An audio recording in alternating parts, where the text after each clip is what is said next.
The next step in developing a horsemanship program is you've got to have a really good groundwork program. Now, a good groundwork program, to me, involves a few different things, but the biggest thing that it involves is getting your horses in balance.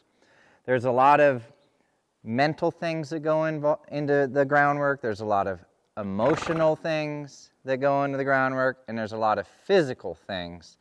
But the biggest concept that, for me, I want my groundwork to revolve around is the concept of balance. Meaning, is he physically doing things as well as he is emotionally, as well as he is mentally? Like, you could take that triangle and, like, is it balanced? Or is he just physically good? Or is he just mentally good? Or is he just emotionally good? It's like all of them need to be really good. Like, maybe you could take, like, an average kid's horse. Say, that's, and this isn't putting them all in the same boat, but something that's maybe a little more dull, a little quieter, just hangs out there, but won't necessarily lope off very well or switch leads or something very well. That might mean the horse is maybe a little more emotionally together than physically together, which is fine. In that scenario, that's probably what you want. You need a horse that's maybe a little stronger emotionally. But then maybe that kid gets a little older and they say, hey, I want to go compete in jumping or reining, or I want a competitive trail horse. But he's just so dull about stuff that when it comes time for the, hey, you need to counter canter or swap a lead or hit a double jump or whatever the thing may be for the competition, the horse isn't physically enough there, or maybe mentally, to make that quick of a decision or that type of change mentally. So then all of a sudden you're going to need that balance again. So a couple quick things we're going to look for in our groundwork program when I talk about balance: the mind, the emotion, and the body. I'll go through just a couple little quick exercises. There's lots of them that I like to do, but for one here, like I'm sending him off to the left. Mentally, what do you think he's thinking about? Is he thinking about circling left? If we look at him right now, what is he thinking about? Is his head to the outside of the circle? Is it up high? Is he not paying attention? Or is he just pop right into a left circle without me having to nag him? I'm not up here walk and walk and walk and walk and all this stuff. I'm just letting him do his job. Why? Because I asked him to do something. Now he's doing it. Now if he, let's say I'm real happy with that. If you notice, he's a little bit better than he was the first segment, and he's going to change through this little quick little mini series that we're doing, because we just got him out, got a bath, brought him in here. He hasn't had hardly anything in the last week or two out here. I've been doing some other stuff. But right there, he was better mentally, and I would say also emotionally and physically, and that's just for the circle. So we might send him on there, and then I might just check out some other feet. So that was all 4 feet on a circle, and I might come in here and see if I can get just his hind feet. Now he's just a little bit jumpy right there at first, so I'm just going to wait until that changes. So emotionally, he was trying a little too hard. So I'd like him to kind of slow down here and just get a little more consistent with his feet. There, I like that. Now I'm going to switch over here to the front feet, and I want them to kind of all work similarly, all right? Now, he was a little bit nervous on the hinds, but now notice here on the front, he's really trying to relax. He lowered his head a little bit. He tried to soften a little bit. Is he perfect? No, he's not like pivoting perfect and all those things just yet, but he's trying to be pretty good. But I'll note some of the imperfections. If he was as good as he could be, if he's not as good, is he stiff, is he fast, is he slow? Now we'll float here into the backup and just see how he rolls. Now I might switch here. Now notice there, as I go to switch, he's kind of helping me. If anything, he's helping a little bit too much, but we talked about that horse maybe that, for whatever reason, bucked the gal off. Is the horse spending time helping you in the warm-up or not helping you? Are they present? Are they not present? Are they focused? Are they not focused? Like what What is going on? Are you even noticing these things?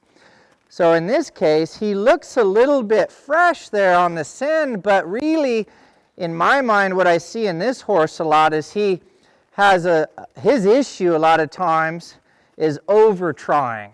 So he tries a little bit too hard, and then it kind of comes out a little bit wrong. So a lot of times when he over tries, I just wait on him to try a little bit less. So we're just going to go through the sequence here. We did the circle to the hindquarters, to the front end, and now the back up. There he goes. So this would be kind of a physical balance, meaning do all 4 feet move forwards, backwards, left, and right. There's more that can be done there for sure. We might check out an emotional balance here. I'm going to take this stick and string, and I'm going to turn up the energy here and see if he wants to run off or what he wants to do. There he's kind of cocking the left hind leg, trying to relax. At first when I picked it up, he's like, oh, you could see his expression. He's kind of getting ready to go. So he's trying to be good, but now he's reading my body language and saying, oh, we don't have to go anywhere. There he's getting ready. He's like, your arm changed. It was getting ready to do a different type of swing. He kind of moves slightly, but he's good. Now I'm going to set up a scenario. We're going to use our phases. Lead. Lift. Let's see what happens as I engage the stick now. Swing. And see, he's ready. He's like, hold on. I was doing what I thought I was supposed to do. But notice as I bring the stick into play for the first time after standing still, he tries to be good. So now I'm going to set that scenario up again. Now you don't have to have this exact groundwork program, but what you need to have if you're going to be building a horsemanship program, you need to have something that engages the mind, engages the emotions, and gets these horses physically doing things well.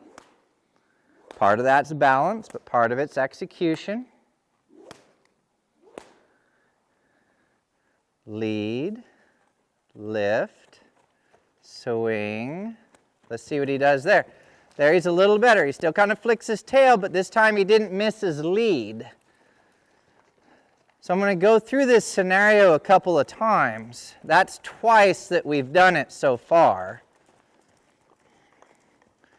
What I like about having a fresh horse here is like I could bring him out. I could be like, okay, we're going to film next week. Let's torture him 3 times a day for 2 hours apiece and just make sure he's 100% dialed in.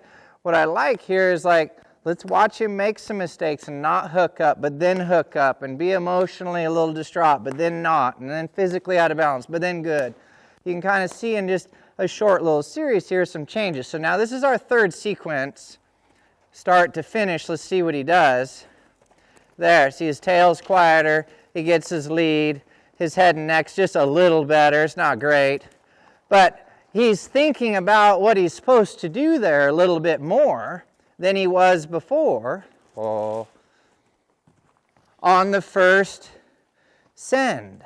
Now, we sent him before, but we didn't send him with the stick and string, and we didn't use the stick and string at first to kind of get him to stand. And now look at him. See how he's trying to relax and soften there? See the change in him? Now, you don't have to do groundwork, but you're seeing the change in him just for today. I know this horse. He knows me. We know the program. I could ride him right off the hitch and rail, whatever the way he was, but he may be fresh for a little while. But notice how he's already starting to change. So maybe you don't want to get bucked off your horse. Maybe you don't want your horse to bolt from you. But maybe you need to have a groundwork program that you know will help engage the horse, because if it's just lunging, like just lunging your horse around here and just not really checking in with him or paying attention, then who knows what you'll get. You've got to have a little more depth and some understanding to it here. Like, can you get your horse to run and go. Okay? Then see how he blew his lead? Could you get him to fix his lead? There, he fixed it. Could you get him to stop here? Oh. Could you get him like all the way up and like swing that energy up? Here he's still helping. He's like, I'm backing. Can you get all that energy up and then bring it down? Because honestly, if you're that gal that got bucked off, I wasn't there, but probably, and she might agree, that probably was his first pendulum swing of energy for the day. When I say a pendulum swing, like let's say over here is standing and over here is running, which in this case probably also bucking. When he bucked her off, he probably was hanging out over here most of the day for the warm-up, and then wham, smokes her. All right, and the person's like, what's wrong? Is there a burr under the saddle? He's probably colicking. He's like, who knows what's going on, right? Instead of saying, you know what if we rev this engine a little bit, burn some stuff out of the carburetor a little bit and see what we have? Because we noticed here on Blade, what did he do the first time? Let's see if he does it again. He missed his lead the first time that I did it. Now, he didn't miss it that time. He's thinking about getting fresh. There, and he's helping me. He's like, I think we're going to be stopping, so I go ahead and just roll him through there. But he's trying to be helpful. I could get real picky here and say, hey, you're a little bit to the outside there. He doesn't have to be looking at me, but maybe not that far out. Oh, there. But he's starting to like get engaged here. And this is just like, this is a short warm-up. I'm spending more time talking to you guys about what we're doing. But then look here. Let's see what he does. Now he's self-relaxing. He's like, okay, I'm going to try to chill just a little bit. Now maybe I'm in a hurry. I got 5 kids and a job and all these things and chores and stuff. He's changed his mindset for the day, and now he's calmer. So I wouldn't say have to ride him. I could just say, look, you made a positive change. You got mentally better, emotionally better, physically better.